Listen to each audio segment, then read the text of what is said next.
एक 16 साल का लड़का पाकिस्तान के खिलाफ उस वक्त बैटिंग करने के लिए उतरा जब भारत के 22 रन पर 4 मेन खिलाड़ी पवेलियन लौट चुके थे और उस खिलाड़ी के सामने वकार यूनिस जैसा बॉलर बॉलिंग करने के लिए खड़ा था।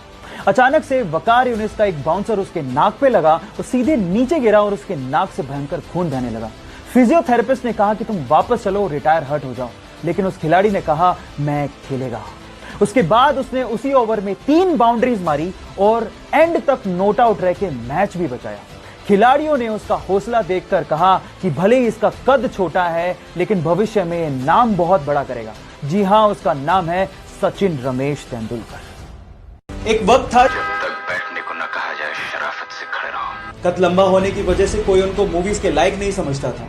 जैसे तैसे काम मिलने लगा तो एक के बाद एक 12 मूवीज ने उनका हौसला तोड़ने का काम किया। लोग उन्हें कहने लगे कि वापस चले जाओ, लेकिन अगर वो इंसान वापस चला जाता तो क्या हमें हमारा सदी का महानायक मिल पाता? अगर जान गए हो तो उनकी मेहनत के लिए एक बार चैट सेक्शन में जरूर उनका नाम लिखो। इंडिया और इंग्लैंड का T20 मैच चल रहा था। 18वें ओवर में फ्लिंटॉफ को युवराज सिंह ने 2 छक्के जड़े। फ्लिंटॉफ से रहा नहीं गया, उसने युवराज सिंह को कुछ अपशब्द कह डाले। इसके बाद युवराज सिंह का पारा 7वें आसमान पर था। अगला ओवर फेंकने आ रहे स्टुअर्ट ब्रॉड को यह अंदाजा भी नहीं था कि फ्लिंटॉफ की गलतियों का खामियाजा उसे भुगतना पड़ेगा।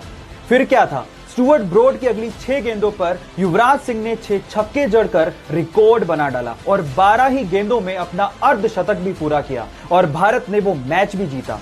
गाइस, यहां सीखने लायक बात यह है कि युवराज सिंह ने अपना पूरा गुस्सा परफॉर्मेंस करके निकाला। आप लोग याद रखिए कि आपकी सक्सेस ही विरोधियों के लिए जवाब है।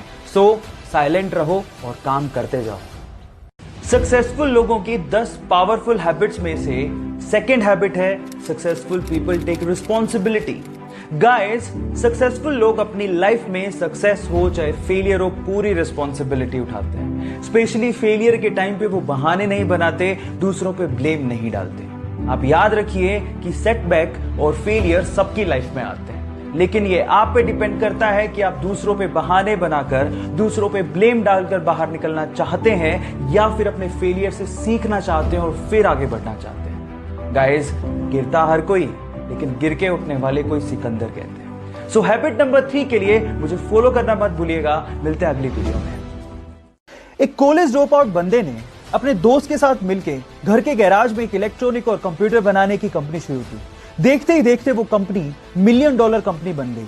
जी हां, मैं बात कर रहा हूं एप्पल की और बंदे का नाम था स्टीव जॉब्स। लेकिन क्या आप जानते हैं कि स्टीव जॉब्स को उसी की बनाई गई एप्पल कंपनी से बाहर निकाल दिया गया था? जब उन्हें बाहर निकाला गया तो उनकी हिम्मत टूट गई, लेकिन उन्होंने हार नहीं मानी। एक नई कंपनी नेक्स्ट और फिर दूसरी नई कंपनी पिक्सर को बुलंदियों पर पहुंचाकर उन्होंने यह साबित कर दिया कि एप्पल के बोर्ड ऑफ डायरेक्टर्स ने जो किया वो गलत किया।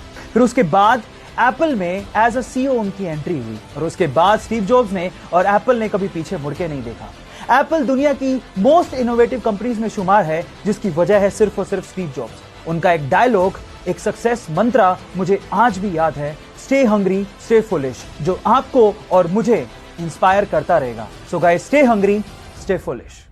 उसका सपना था कि हर एक आम इंसान भी स्पेस की सैर कर सके। वो सस्ते कमर्शियल स्पेस व्हीकल बनाना चाहता था। इसके लिए उसने अपनी कमाई का 70% पार्ट एक कंपनी में लगाया जिसका नाम था SpaceX। लेकिन शुरू के 3 रॉकेट लॉन्च अर्थ के एटमॉस्फेयर में ही तबाह हो गए।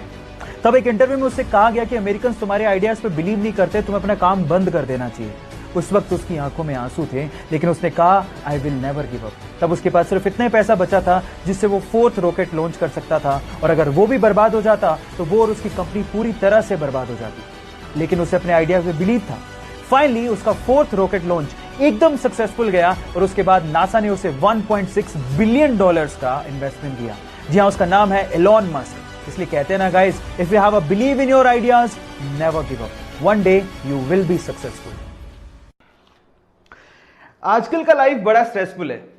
स्टडी का टेंशन, करियर का टेंशन, लाइफ का टेंशन। ओ माय गॉड, हटाते हैं इसको। हंस ही नहीं पा रहे, नेचुरल तो हंस नहीं पा रहे, लेकिन आर्टिफिशियली केमिस्ट्री में एक ऐसी गैस है जो आपको हंसाती है। उस गैस को हम लोग लाफिंग गैस कहते हैं। अब उस लाफिंग गैस का फॉर्मूला क्या है? Let me tell you. उसको हम लोग नाइट्रस ऑक्साइड कहते हैं। फॉर्मूला कैसे याद करेंगे? I tell you. आप हंसते कैसे हो बताओ? इस इमोजी के जैसे। और अगर मैं यहां पे इस इमोजी का एक आंख उड़ा दूं और उसकी जगह उसके नाक को टिल्ट करके लगा दूं, you will have the formula. Look at it, N2O, that's it, nitrous oxide N2O, जिसको हम लोग लाफिंग गैस भी कहते हैं। Thank you.